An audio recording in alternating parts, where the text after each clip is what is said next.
Hello, আসসালামু আলাইকুম everyone. কেমন আছেন সবাই? আমার নতুন একটি ব্লগে আপনাদের স্বাগত জানাচ্ছি।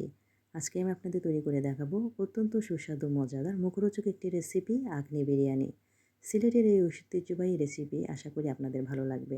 তো চলুন শুরু করা যাক আজকের রেসিপি। প্রথমে এই রেসিপিটি তৈরি করতে আমার যে সকল উপকরণ লাগবে সবগুলো আমি এখানে নিয়ে নিলাম।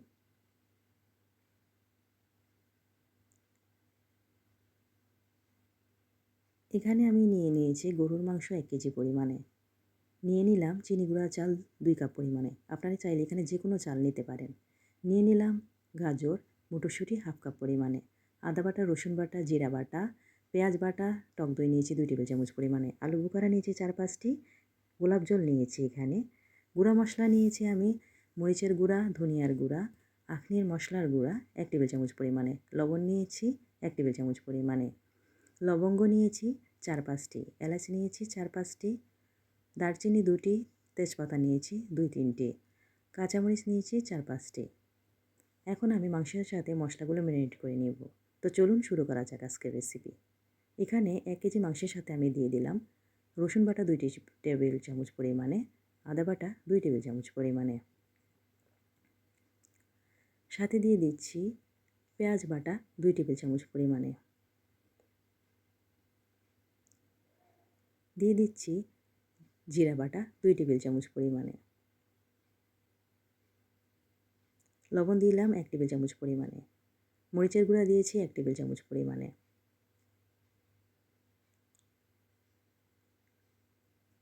আখনির মশলা গুঁড়া দিয়েছি ১ টেবিল চামচ পরিমাণে। আখনির মশলা আমি কী দিয়ে তৈরি করেছি তা থাকবে ডেসক্রিপশন বক্সে। টক দই দিয়ে দিলাম ২ টেবিল চামচ পরিমাণে, সয়াবিন তেল দিয়েছি ১ টেবিল চামচ পরিমাণে। এখন সবগুলো মশলাকে আমি মাংসের সাথে ভালোভাবে মিশিয়ে নিচ্ছি।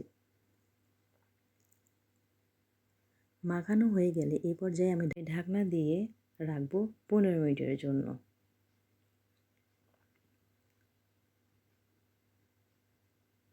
মাংসটা ম্যারিনেট করা হয়ে গেলে ১৫ মিনিট পর ঢাকনা খুলে এখন আমি চুলাতে রান্না করব।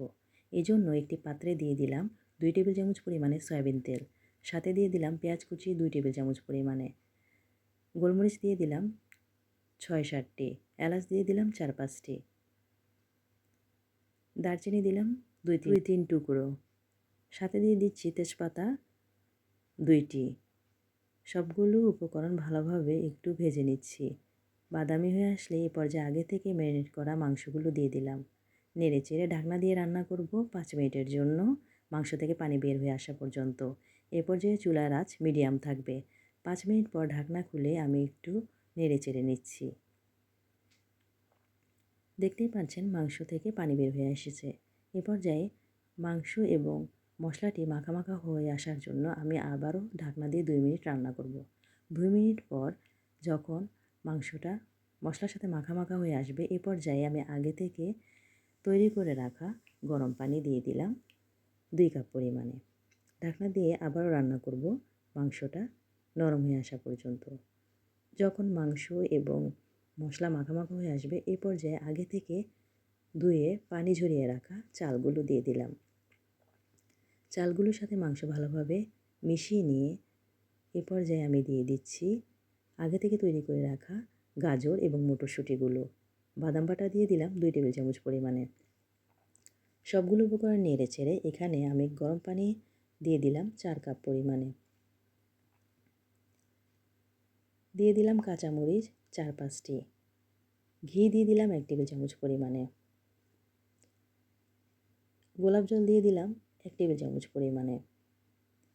এখন আমি ঢাকনা দিয়ে রান্না করব মিডিয়াম টু লো হিটে। যখন পানি শুকিয়ে আসবে এ পর্যায়ে একটু নেড়েচেড়ে নামিয়ে নিচ্ছি।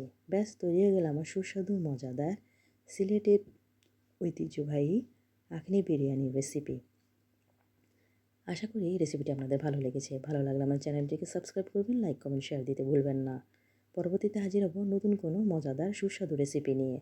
দেখতেই পাচ্ছেন আমার আখনি বিরিয়ানিটা কতটা ঝরঝরে এবং মসৃণ হয়েছে। খেতেও কিন্তু দারুণ হয়েছে। সফট হয়েছে মাংসগুলো এবং আখনিটা খেতে একদম মুখে দেওয়ার সাথে সাথে যেন মিলিয়ে যাচ্ছিল। আপনারা অবশ্যই এই রেসিপিটি বাসায় একবার হলেও ট্রাই করে খেয়ে দেখবেন।